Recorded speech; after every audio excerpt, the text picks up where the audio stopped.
Hello everybody, this is Paul Neeson from Torah Life Ministries, and I just wanted to read to everyone 1 Corinthians 5, 1-13, which is this week's Torah portion, and it's the New Covenant Torah portion. And we see here specifically in 1 Corinthians 9 to 13. Now at Torah Life Ministries we teach here about health, but we also teach about modesty and being obedient to our Creator's Torah. And it says here, a letter that Paul wrote to the Corinthians. It said, "In my earlier years I wrote to you not to associate with people who engage in sexual immorality." I didn't mean the sexual immoral people outside your community. You don't have any control over those people outside, but it's the people in your community that you fellowship with and you claim are your brothers and sisters. Those are the people you're not to associate with if they claim and say they are believers but live in a life that's not of Torah or of Messiah. They say these things. It says, no, what I wrote you was not to associate with anyone who's supposedly a brother, who engages in sexual immorality. We need to understand this. It says, expel the evildoer from among yourselves. So it's calling people that claim to know Messiah, people that claim to be believers, evil. And it's not the world, the people that haven't made that claim that we accept Yeshua as our Messiah. It's not those people that he's talking about. It's the people in the community that say they made that. Yes, there are people that struggle with certain things, and it takes them a while to get there. But we're supposed to treat them a little different than we treat those people that we know are there. And I'm not saying we treat them bad or we treat them better or worse, but we treat them different. We don't fellowship with them the same way. Because if you surround yourself with enough people that are doing immoral things, guess what eventually is going to happen?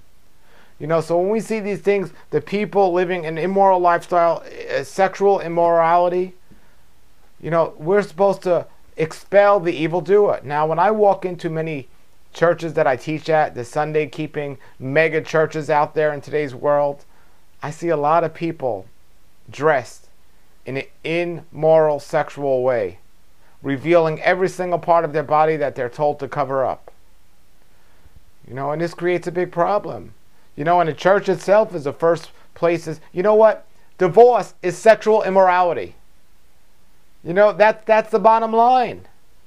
You see in the church today, they're going so far against the homosexuals and saying homosexual marriages are not right. They're going so far against abortion, saying abortion is not right, which they're not. They're not of Yahweh's word. They're abominations according to him.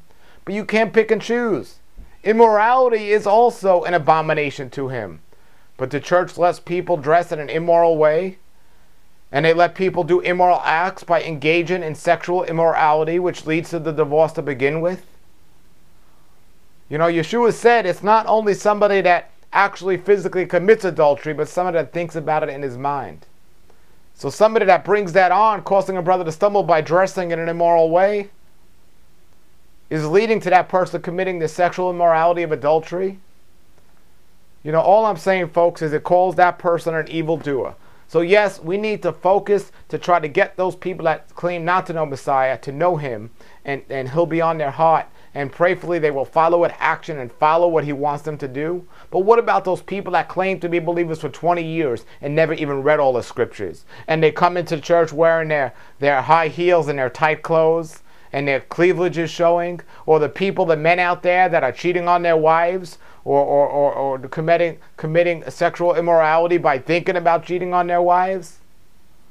These are the evildoers, as it says right here in 1 Corinthians 5:13. It says, our Creator will judge those who are outside, but we are to expel the evildoer from among yourselves.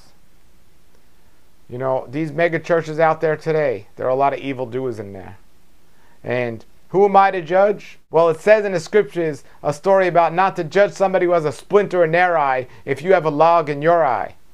I'm not saying I'm perfect, but I'm saying I overcome a lot of things, and those are the areas I need to help people with. And that's what we're called to do. You need to help people with the areas you've overcome with. And if I'm doing something that is not of the word, is not of Messiah, I want you to judge me. I don't want you to automatically expel me. I want you to approach me and try to correct me and help me. But if I keep doing it, then expel me. Don't associate with me anymore if I'm living like the world but claim to know Messiah. And that's what's happening when people say, oh, we don't have to follow the guidelines and instructions of our Creator. We could eat whatever we want. We could dress any way we want. We could do whatever we want. As long as we say we know Him, we're okay. No, you're not okay. Because if you say you know Him, you're lying if your actions aren't following it.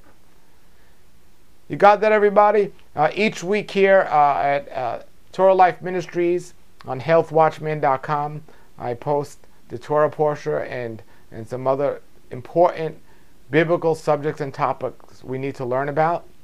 I love you all as believers of Messiah.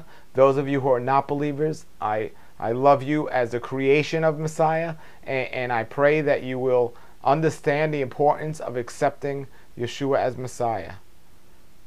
But those of you that claim to know Him and act in a different way, and you've been approached and you keep acting in that same way, I would love to expel you from my surroundings and not associate with you, because you've had the time.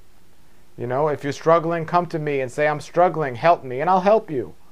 I'm not automatically, just like our wonderful Creator didn't automatically go into the foreign lands and kill the people. He gave them many years to get right with His word. During the times of Noah, He gave the people 120 years to get right with His word. During the times when the Israelites crossed Jordan, He gave them over 400 years to get right with His word. But eventually, His judgment and His time will come. I give you the time to get right with His word. But if not, then don't be around me. That's that. And as believers, that's the way we're supposed to be. Give people that time, but if they continue to live in a life that goes against His instructions and guidelines, don't let them take you down with them. All right, everybody, post your comments and questions below the video. Until then, everybody, shalom, shalom, and have a great week and a great Sabbath, and we'll see you again soon.